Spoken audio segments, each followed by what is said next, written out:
Equipment is something that has evolved a lot throughout the history of Call of Duty. This equipment is supposed to help you, giving you different types of weapons or different types of abilities. But this brings up the question, what about equipment that doesn't help you? To figure this out, we have to go all the way back to where it all began with Call of Duty 4. My name is Prematch. If you love old school Call of Duty content just like this, then you already know to be sure to subscribe. But without further ado, let's get started. So for the sake of understanding what equipment is, in my opinion, it's going to be everything listed on screen right now, just so you guys can have a better idea of what kind of stuff we're talking about today. But Call of Duty 4 being the first real Call of Duty game, it was very primitive and basic when it came to the equipment selection. Yes, you still have your lethal and tactical grenade slots, but your perk 1 slot actually determines your equipment. And in my opinion, just about every single piece of equipment in Call of Duty 4 is pretty good, except for one of them, which I think just feels a little out of place and has a hard time finding where it belongs. And that goes to the C4. Now, before you start commenting, before you start going off on me and everything, please allow me to explain myself and why I believe that this is the case. This was the first time that we ever had C4 in Call of Duty, and to be honest, it really just does not work as well as it does in later editions. It does not detonate midair, it doesn't have an alarm, and you basically have to babysit this thing until somebody either walks by it,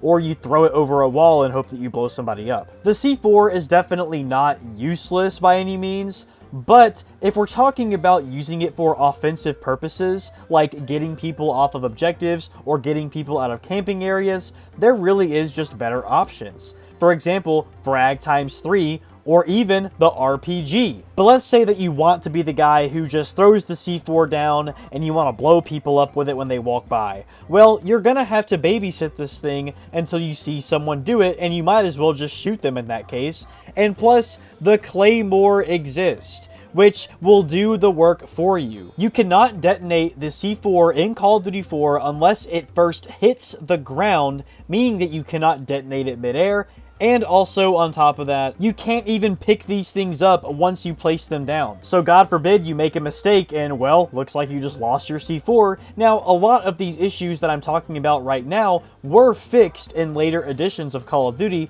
but when it comes to Call of Duty 4, this is just the harsh reality with the C4 in this game. It's really not as good as people remember it to be. This thing also takes up a perk slot in this game. Like, I just don't know if I can justify it when there's perks like Bomb Squad and Bandolier, perks that actually give me an ability, or there's perks that just have better weapon options than this one. But that's really the only bad equipment that I can think of when it comes to Call of Duty 4, so now it's time to move on to World at War. So I'm going to say something right off the bat with this game. The Satchel Charge, although it is the same thing as the C4 from COD 4, it is way better in this game simply for the fact that you can blow up tanks with it. And it's really, really good at blowing up those tanks as well. So for that reason, I cannot say this thing is necessarily as bad as the C4 from COD 4. But if I had to say that any single piece of equipment from World at War is pretty bad, it's going to be the Molotov cocktail. The only use case that this thing actually has is when you're playing objective-based game modes and you throw this on top of the flag because it leaves fire on the ground to damage the enemies.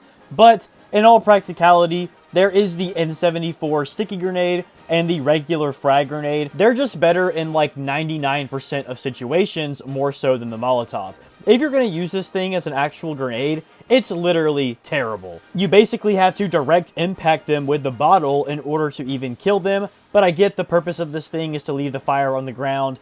But still, I just don't think it's practical in most situations. Going into Modern Warfare 2, the C4 actually had a couple of changes. It was no longer a D-pad equipment slot because it was now in the lethal grenade slot, making it that much easier to equip and to throw because you don't have to pull out the detonator first. You could also now detonate the C4 just by double tapping X instead of having to pull out the detonator, making it that much faster to blow people up. However, the major problem with it is that now you only have one C4 instead of two. But to be honest, this just helps to balance it out, considering that it is now an offensive weapon. But I think the most useless piece of equipment when it comes to Modern Warfare 2 has to be the blast shield equipment. This thing really just does not do anything, because most people that are going to kill you with explosives are also going to be using Danger Close with their noob tubes, which completely cancels out the blast shield equipment. And on top of that, you also lose your minimap whenever you equip it. Yes, you can turn it on and off over and over again, but still, it's just stupid. Like, why do I have to lose my minimap? Why is my lethal grenade slot being taken up by the blast shield when perks like Flak Jacket exist? I get that they were experimenting with some type of Flak Jacket perk back in the old days, but World at War even had a Flak Jacket perk, so I don't want to hear it. Going over to Black Ops 1, we now have the D-pad equipment C4 again, but there was a new innovation allowing the player to actually pick up the C4 if they didn't like the placement of it. But to be honest, this thing is really just like the Call of Duty 4 C4. The only difference is that it is not in a perk slot, it has its own dedicated equipment slot, but still, just really not the best version of the C4 that we ever had. But when it comes to useless equipment in Black Ops 1, the camera spike is the king. Yes, this thing is good for search and destroy, very, very niche specific scenarios, but if we're talking about the general gameplay, there's just better options for equipment out there. It wouldn't be so bad, to be honest, if it didn't take away your minimap. Yes, you now have the camera footage in place of it, but it's only going to be for one specific area and not the entire map. Why would I use this when something like the motion sensor exists, which will not only let me keep my minimap, but it will also let me be able to detect enemies in specific areas? Admittedly, this is a pretty cool feature, to be honest. Like, it's cool being able to have a camera and put it down in certain spots and catch people. Like, I get that. But it serves more of a novelty purpose than anything, and there's definitely much better options for equipment out there. But now that we are on Modern Warfare 3, I'm going to go over a piece of equipment that I've never really put much attention towards, never really used it all that much, but to be honest, it's really not all that great, and that is the Scrambler. So, I thought the Scrambler was like the jammer from Black Ops 1. The jammer is really good because it can actually jam every piece of equipment on the map that it's next to, and it can scramble the minimap as well and jam any type of electronic kill streaks nearby. Now, it will not destroy these items, but it will stop them from working until the jammer is either destroyed or it is picked up and moved. The jammer is a really good piece of equipment in Black Ops 1, and I thought that the Scrambler from Modern Warfare 3 was the same, but it is not, as it does not disable any kill streaks or any other enemy equipment in its vicinity. All the Scrambler does is jam the minimap, but it's even worse than the Black Ops 1 jammer because it has a much less area of effect. If you want to destroy enemy kill streaks and equipment, you're going to have to use the EMP grenade, as the Scrambler has no effect on these items. So because you cannot use the Scrambler to do anything else other than jam the minimap, and it's even bad at doing that as well, I just consider this thing to not be very good at all. And everybody and their mom uses Assassin Pro in Modern Warfare 3 as well, so it's just kind of one of those things. I don't see why you would ever want to use this when there's so many other options that are better.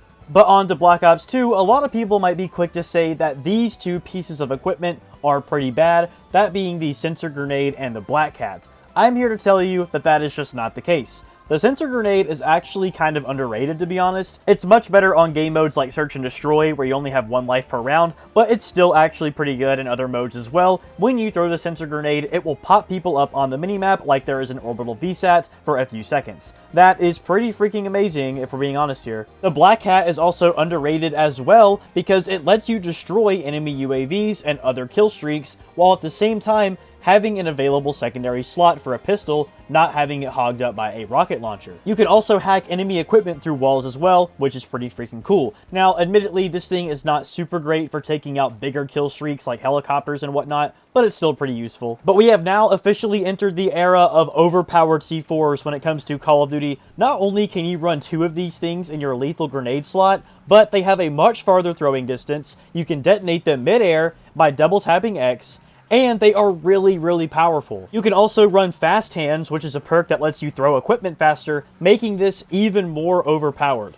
But in my opinion, it's not the best version of the C4 that we ever had, and we'll get to that when we get to Black Ops 3, but now it's time to move on to Call of Duty Ghosts. So in this game, I am a little bit confused about some of these, and the first one that I'm confused on is the canister bomb. I feel like this thing just has no place being in the game at all. It's bad at being a grenade, and it's bad at being any type of C4 or anything. It just feels like it's trying to be a bunch of things that it just can't be. You have to get really close to people to kill them with this thing because the short throwing distance, but it just seems like the IED or a regular grenade is much better than this. As you can see, the C4 is just much much better at being this type of explosive. I'm also confused about the thermobaric grenade. It really just seems like the worst fire grenade I've ever seen in the video game ever. Not only does it have a really low damage, but it also does not even have a long burning time on the ground after you throw it. The whole purpose of these things is to leave fire on the ground so enemies won't go to that specific area or that specific objective, but it doesn't even last that long at all. The thermite grenade from Black Ops 3 is much better at being this type of grenade, as it leaves the fire on the ground for actually quite a while. So for anyone who says that these smoke grenades in Call of Duty are a bad piece of equipment,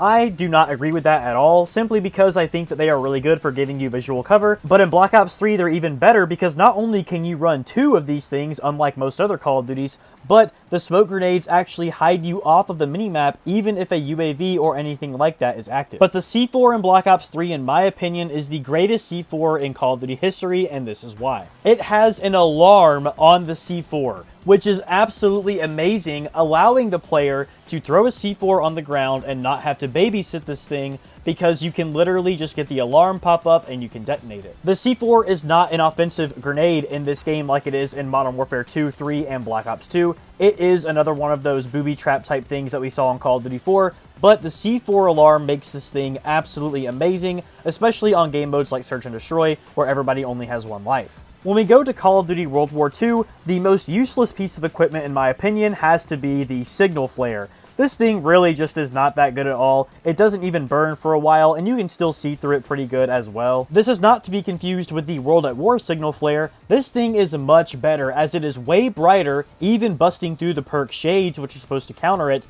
and it burns for a lot longer, and you can also run 3 of them at one time. These signal flares are good, but the COD World War II version is just a much inferior version of the World at War one, and you can also only run 1 of these unless you have a specific basic training, which is definitely not worth hogging up that 1 slot over. So yeah, just overall not very good. But when we go over to Black Ops 4, I believe that this game is the biggest offender when it comes to equipment in Call of Duty. So notice how I have a grenade here. This grenade is not given to me every life that I spawn in on. It is a rechargeable equipment that goes across the entire game. It is not life specific. And you might be wondering, okay, what's the big deal? Okay, why is this so bad? The biggest problem when it comes to this is the fact that if you run any type of traditional equipment, it will completely replace one of your specialist abilities. That's right, you have to sacrifice one of your specialist operator's abilities that are unique to that character for a frag grenade. Absolutely inexcusable. I just don't understand this decision. How does that balance anything out? How is getting rid of my sensor dart for a frag grenade supposed to make the experience better or more balanced? Why not just let everybody have a frag grenade? In conclusion, we can see that some pieces of equipment when it comes to Call of Duty are just poorly implemented, although for the most part, they are actually pretty good. Thank you all so much for watching, everybody. This has been the worst equipment in Call of Duty history. Let me know what you think down below in the comments. What did I get right and what did I get wrong? If you guys enjoyed this video, please be sure to like, comment, subscribe, do all that amazing stuff. But I'll see y'all in the next one.